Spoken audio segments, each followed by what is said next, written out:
Welcome back to Vantage with AI. After a long wait, the Z-Image base model is finally here. Unlike Z-Image Turbo, this is a base, non-distilled model. We finally get proper control over image generation higher CFG, real negative prompting, and far more freedom to push the model creatively. One of the biggest complaints with the Turbo version was that outputs often looked too similar. This base model directly solves that problem. What makes Z-Image exciting is that it preserves the full training signal instead of being distilled, which means full classifier, free guidance support. More importantly, it doesn't collapse into a single look. Across different scenes, you get much better variation in composition, faces, and lighting, especially in multi-person scenes. Because it's a true foundation model, it's also ideal for development. It's a solid base for LoRa training, ControlNet, and other advanced conditioning, and negative prompts actually work, letting you reliably suppress artifacts and unwanted styles instead of guessing. The workflow is almost the same as our previous Z-Image Turbo workflow, but I'll still quickly walk through the workflow and the models you'll need to run it, especially for anyone new to the channel.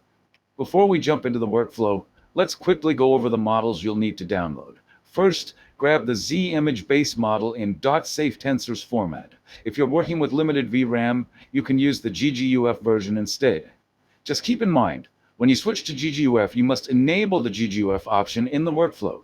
Doing that automatically disables the standard diffusion loader node and enables the UNet loader GGUF node instead. Next, you'll need the clip text encoder, specifically the file named quen34b.safetensors. For the VAE, this workflow uses the standard Flux VAE, the aa.safetensors file. All the download links are included directly inside the workflow and also listed in the video description below, so you can grab everything you need without hunting around.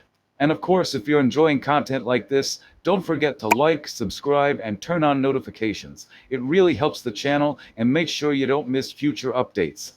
Now that we've covered the models, let's take a quick walkthrough of the main sections of the workflow so you know exactly what each part does before we start running it. We'll start with the models group. This is where all the essential components are loaded. The Z-Image model itself, the VAE, and the text encoders. Everything the workflow depends on starts right here. Next is the controls group. This is where you define your output resolution. Z-Image can comfortably generate images all the way up to 248 by 248, and this is also where you choose which model type you want to use, either Safetensors or GGUF, depending on your setup. After that comes the prompts group. This is where the creative part happens. You'll enter your main prompt, your negative prompt, and any additional instructions you want the model to follow. And finally, we have the sampling group. This is where all the real work happens, the sampling process, denoising steps, and ultimately the final image generation. Once you understand what each of these groups does, running and tweaking this workflow becomes very straightforward. To properly evaluate this model, we'll be testing it across a few key areas. First, photorealism, to see how well it handles realistic skin tones, lighting, and fine details. Next, we'll test bilingual text handling in English and Chinese. Since Z-Image is trained specifically for these two languages, it performs best there. It may work with other Latin character languages as well, but those can be more prone to spelling mistakes. Finally, multi-character and multi-object prompt adherence, where earlier models often struggle with consistency and separation. With that in mind, let's start testing the workflow and see how Z-Image actually performs. For our first test, we're focusing purely on photorealism and emotional realism. The idea here is to see how well the model handles subtle skin texture, natural lighting, and very fine facial details without drifting into that over-processed or plastic look. We're also testing micro-expressions, things like restrained emotion, slight tension around the eyes, and small changes in facial posture, rather than exaggerated drama. So let's run it and see how Z-Image performs. This result really highlights what Z-Image does well. The skin texture looks natural and unpolished, with visible pores and subtle imperfections instead of that overly smooth AI look. The moisture in the eyes feels restrained and believable, adding emotional depth without turning into exaggerated drama. Lighting is handled very naturally. The cool blue hour tones blend smoothly with the warmer skin tones, and the background stays softly separated without distracting from the face. Even the stray hairs and slight facial asymmetry add to the realism. For our second test, we're focusing on bilingual text integration in a realistic environment. The goal here is to see how well the model can place readable text naturally inside a scene, not floating, not warped, and not visually disconnected. We're checking a few things at once: correct spelling in both English and Chinese, proper alignment between the two languages, clean typography, and whether the text feels physically part of the environment with believable lighting, glare, and surface interaction. Let's run it. This result clearly shows Zimage's strength with bilingual text and scene integration. The Chinese and English text is fully legible, correctly spelled, and properly aligned, with natural spacing and accurate character structure, no warped glyphs or invented strokes.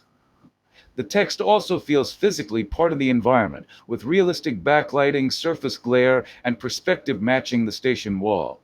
At the same time, the subject and environment remain photorealistic, with believable lighting, reflections, and material detail.